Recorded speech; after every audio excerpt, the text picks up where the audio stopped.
Now, with the rate of inflation so high, cheap cars have almost ceased to exist, and frankly, new cars have almost ceased to exist.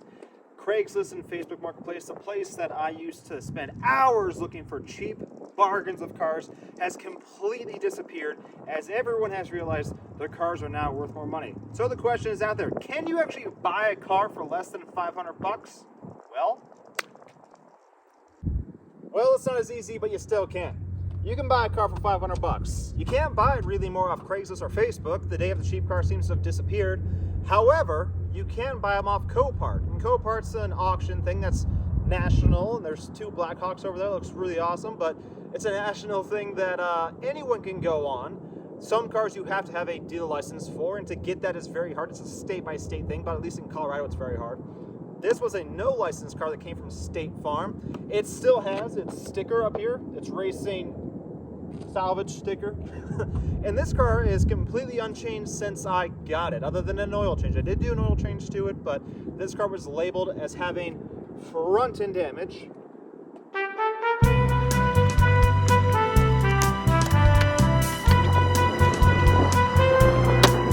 And I can't find out, other than this dent, any kind of front end damage whatsoever, but it does make sense. The car is 20 years old, almost 1 years old. It could drink in the States now.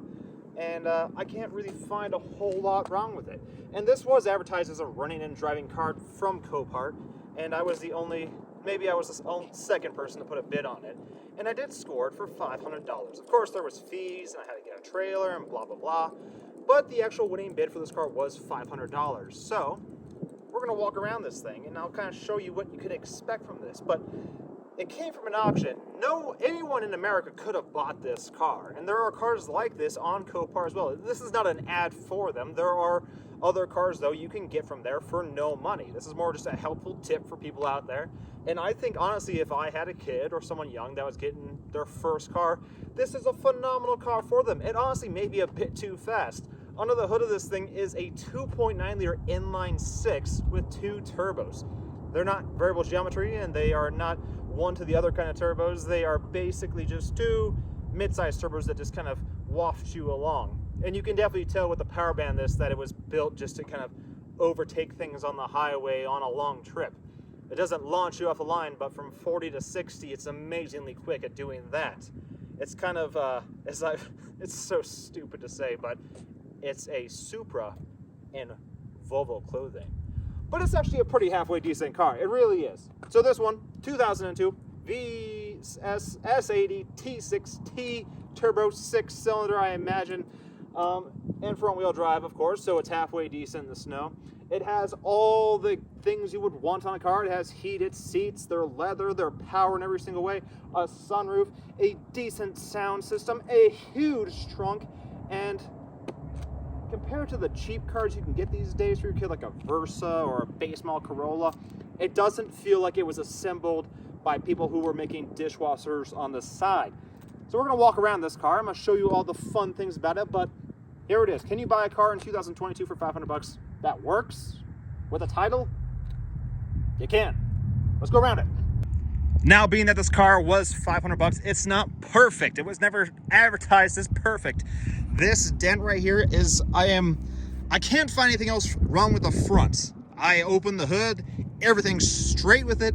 This is the only problem I have with the front, and this car was allegedly in a fronting collision. The headlights aren't new. They're Volvo headlights, they're glass. So I can't think that they were replaced either. Wheels are in amazing condition. Tires are actually half okay too. Of course, this needs to get replaced at some point. Little blue cover, we can find one of those, no problem. Volvos, I don't know what it is with their hoods. They tend to always lose the clear coat. That's gone on it. And up top here too, you can see the clear coat is all peeling away too. Inside this Swedish slab, we have some interior.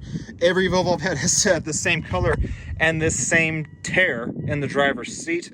But once you hop in, it's very weird. In Swedish, Volvo has continued to do the same thing for the last forever as far as interiors are concerned. Nothing is where you would predict it to be. After you drive it maybe 5 times, you can figure it out. It'd be a terrible rental car because you just don't know where everything is. Obviously, radio controls are there. We have our climate control system down here. They are dual zone, they are automatic, they are heated seats, and then buttons down here to operate Swedish things like that, which lock the trunk, I imagine. This will make rays from the lights come down. This is, I imagine, traction control off, but it refuses to turn off, and that depletes the rear seats down. And then winter mode, because Sweden. And it does work. Check this out.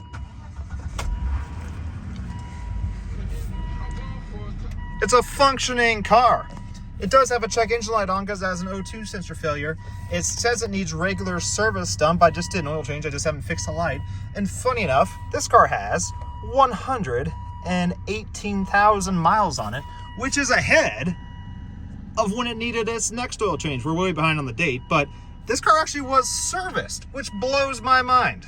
Now, in the back seat of this Swedish slab, you do get these beautiful leather seats. Of course, the back seats are never as bad as the front in most cars because they don't see nearly the abuse. Headrest fold down with a button, which is nice. Center console pops out. Look at that. Nice fabric inside. That looks brand new still inside there. Nice little flaps in the back here for your maps because you needed those, what, 20 years ago? You probably didn't have GPS, so a map be good. And then I love this. The same in the front. There's a cigarette lighter port, but they're just caps. And in the front seat, once again, I suppose the Swedish are safe and don't like to smoke either because that's a cap as well. Which is funny because I believe this could be nothing but an ashtray because this pulls out and your only cup holder is here and folds out. Of course, this is all worn because somebody's elbow has rat against that for the last 20 years and the latch is broken. But $500 car. What do you expect? It works, it drives, it's kind of fast even.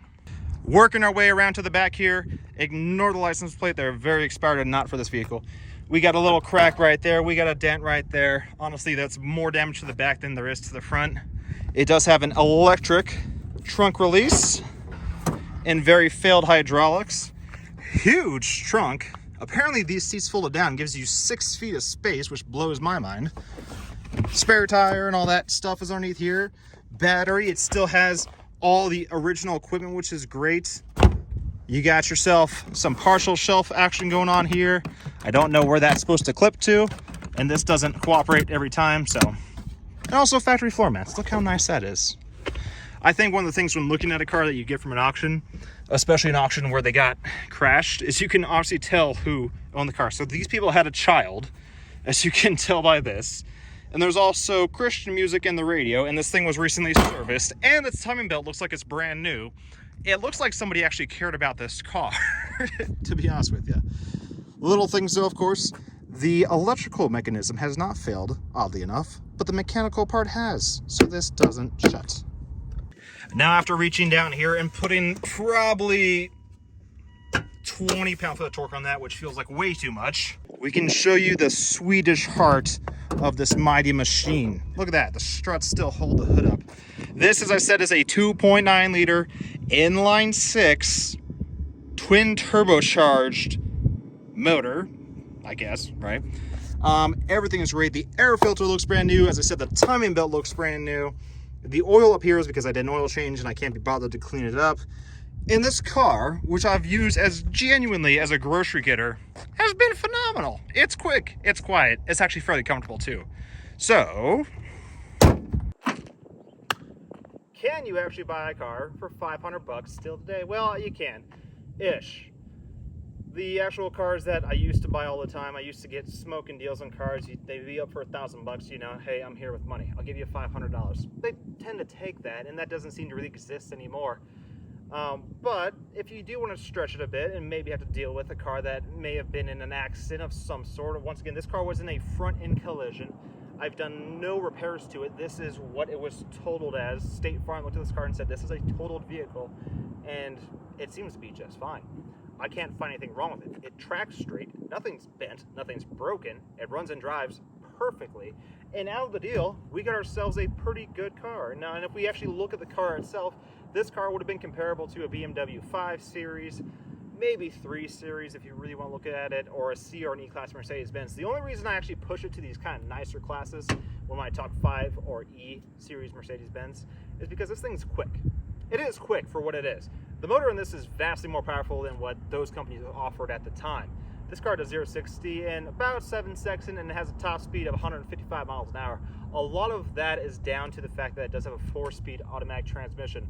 Allegedly, these are made of glass and not the most robust units known to man. However, for something like this, which honestly, as you drive it, it doesn't inspire speed whatsoever, it works pretty good. So, can you buy a car for 500 bucks? You sure can. You gotta be a little bit more creative than you used to, but there are still cars you can get out there for $500. And if you don't have one, or if you're looking around on Craigslist trying to find a project, or honestly, if you're somebody that's 16, 17, 18, hell, getting on these days, even if you're 19, 20 years old, because you can't make money as easy as you used to, you can actually get out there and get yourself something half decent. I will say there are a couple tips though. Do everything I don't do. I bought this car sight unseen. I always tell myself, you need to go look at these cars and drive them, and I usually do that. But I arrived at the auction about 29 minutes before the auction actually went up to see this car, and they said you had to be here at least a half hour before to see it. So I kind of ignored that. Also, the running and driving part, there are multiple YouTube channels that have people that have bought cars from Copart that said allegedly running and driving, and they buy them, and there are massive problems that obviously made them not running and driving. It is great to actually confirm they start. Little jump packs are a great thing to bring with you to Copart auctions to actually make sure you can jump the car if that's the problem with the battery. And if you can't jump it and they still don't run, then you obviously have something bigger going on. This car ran and drive. The battery didn't even need a jump. It was a snowy day when I picked it up. We can insert the clip there of this getting picked up. The cleaning power of a mop with the convenience of the car has been phenomenal. It's such a basic, simple purchase, it felt like, to get this car, because it just was a running, driving car. I haven't had to do anything to it. It doesn't really need anything other than cosmetic stuff.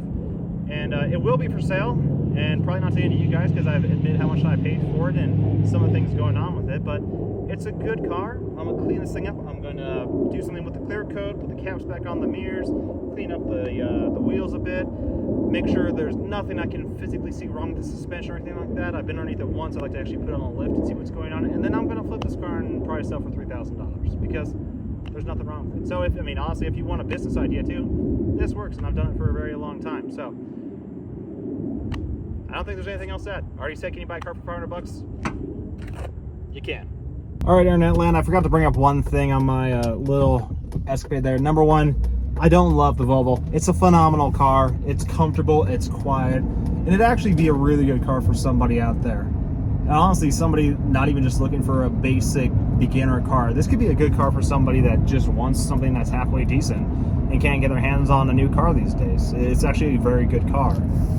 As I'm driving right now, and it doesn't feel like a junkyard car I just pulled out of, someone's auction. It feels like a car you would just get in, drive every single day, which I tend to do with this thing because it feels that good. But it obviously is not the most amusing car out there. No one cares about Volvos, surprisingly. I think there's so much support you could get for this car, and it could be fast and amusing, and I actually was one to think about doing something kind of funny to it. However, I need the space, and I kind of want to get the money out of the car too, so I will end up selling this car here as soon as I do the things needed to get that done. Basically, things with titles and emissions and things like that. However, my point is this.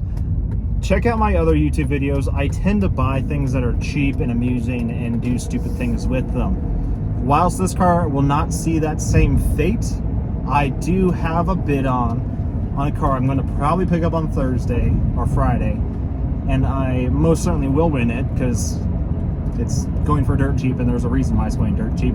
However, its life will be much more amusing, and it's a much more amusing project than this car could ever be. So, if you like the idea of Copart, and if you guys have any questions whatsoever about buying from Copart, I know it can be a bit of a complicated process when you're trying to buy a car from Copart, and not even necessarily on the internet. The website's very good, more of just like the paperwork and the process and picking it up.